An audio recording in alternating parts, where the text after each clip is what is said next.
किसी गांव में मदन नाम का एक गरीब चायवाला रहता था। उसके घर में उसकी पत्नी सीमा और उसकी बेटी रीनू थे। रमन गांव में ही चाय बेचता था, इसी से उसका तथा परिवार का खर्च बड़ी मुश्किल से चल पाता था। शाम को मदन जब घर लौटता तो रास्ते में एक नदी बहती थी जिसमें रंग बिरंगी मछलियां रहती थी। उन मछलियों को वह आटे की गोलियां खिलाया करता था। ऐसा करने से उसके मन को बड़ी शांति मिलती थी और मछलियां भी उससे खुश रहती थी।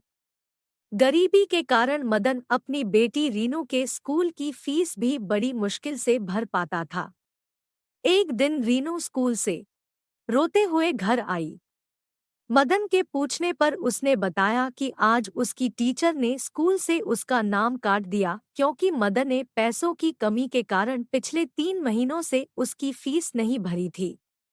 अगले दिन मदन चाय बेचने नहीं गया बल्कि उदास मन से नदी किनारे जाकर बैठ गया और वहीं बैठकर मछलियों को दाना डालने लगा।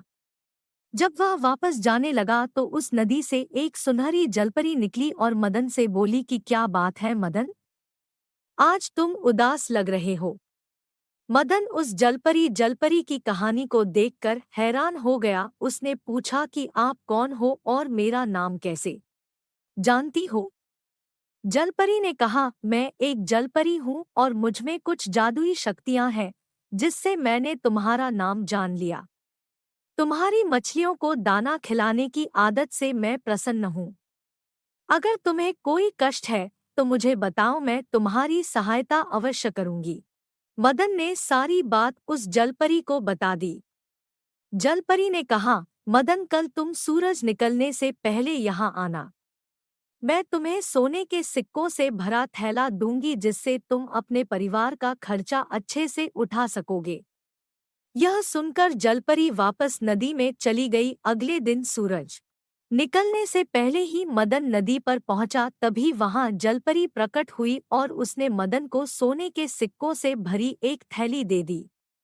मदन ने जलपरी को धन्यवाद दिया और मछलियों को दाना खिलाकर वापस अपने घर चल दिया तथा उस थैले को उसने एक सुनार को बेच दिया जिससे उसे बहुत सारे पैसे मिले। सबसे पहले मदन ने अपनी बेटी के स्कूल की फीस भरी जिससे कि वह वापस अपनी पढ़ाई शुरू कर सके। कुछ महीने के बाद मदन ने उन पैसों की मदद से एक छोटा सा होटल शुरू कर दिया।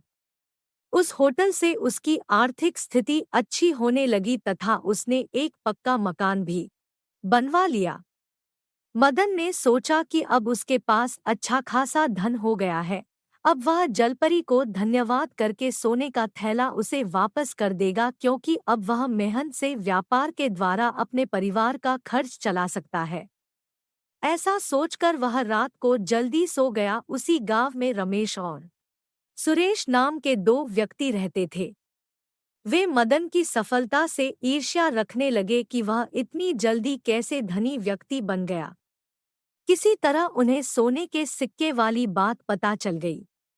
अब तो रमेश और सुरेश ने एक योजना बनाई कि कल जब वह नदी के पास जाएगा तो हम उससे सोने के सिक्कों की थैली छीन लेंगे।